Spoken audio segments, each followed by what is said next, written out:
Magandang araw po mga kabugto. Magbabagoong naman tayo ng isdang lupoy. Marami kasing lupoy tayo. Nakalupag-luto na tayo ng pinangat.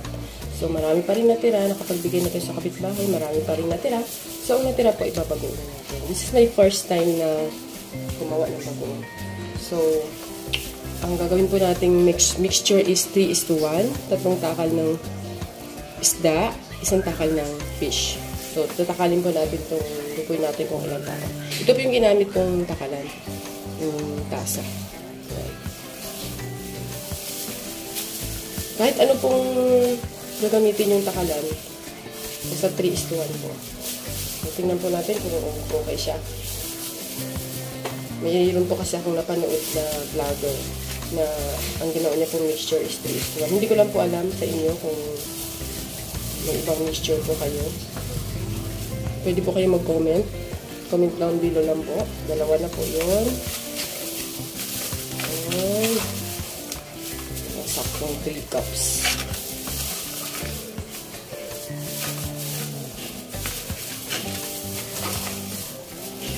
Okay. 3 cups of lupoy.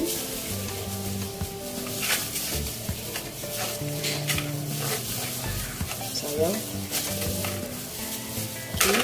Gumamit po tayo ng gloves para sigurado malinis ang ating gagawin na po. So, ito pa rin po yung gagamitin nating takalan for salt. So, ito po ay 3 cups. So, 3:1, 1 cup of salt na po kailangan natin. 1 cup. Okay? Yun.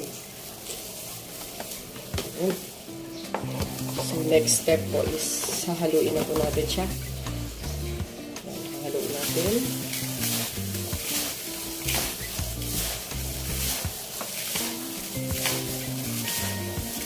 Haluin natin mabuti para talagang mix na ayos.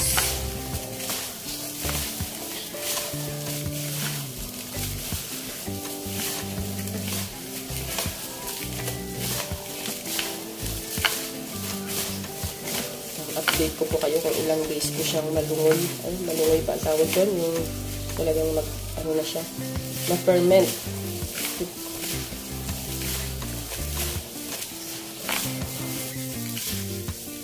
Yan, haluin natin mabuti. Saka natin lalagay sa lagayan na gusto natin lagyan. So, halo na po natin. Ilagyan na po natin sa lagayan. Dito ko po siya ilalagay. Kasi available na lagayan. Yung iba po sa garapon. Okay. Make sure po na malinis yung lalagyan natin. Siyempre tayo naman po ang gagamit nito. So, dapat malinis.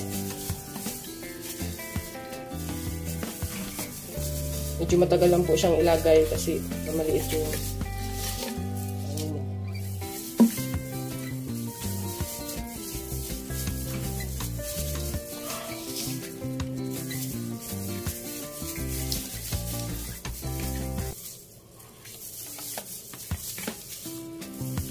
tsaga lang.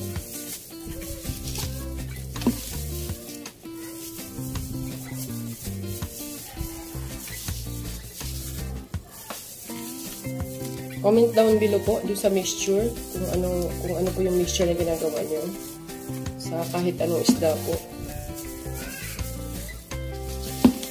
Para kapag marami po ulit tayong isda ay na pwedeng bagoongin. Ma-try po natin yung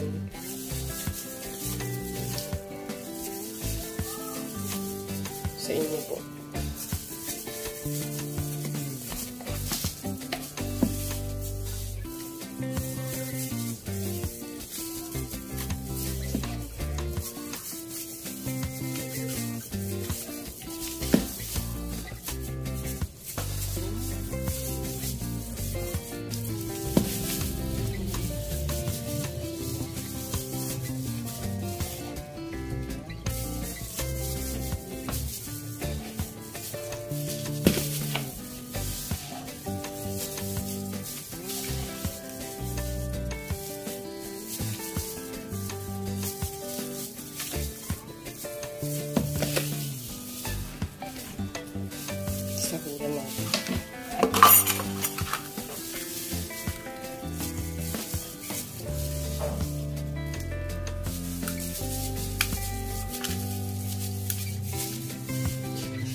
lagayan natin.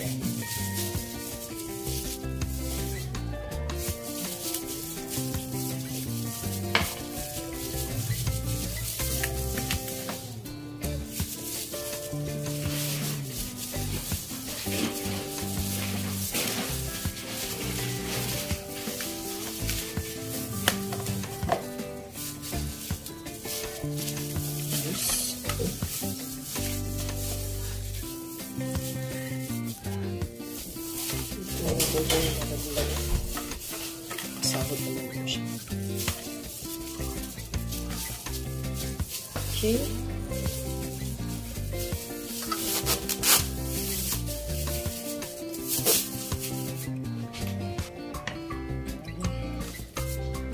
Linisin po natin itong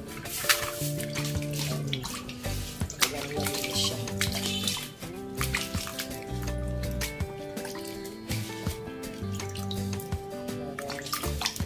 Bago natin siya itago, lagay sa isang sundok na linis po siya. Kapag lumaki na po, takpan natin.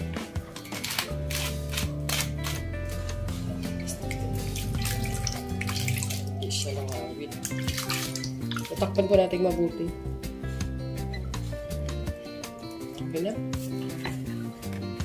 Tapos, punasan natin.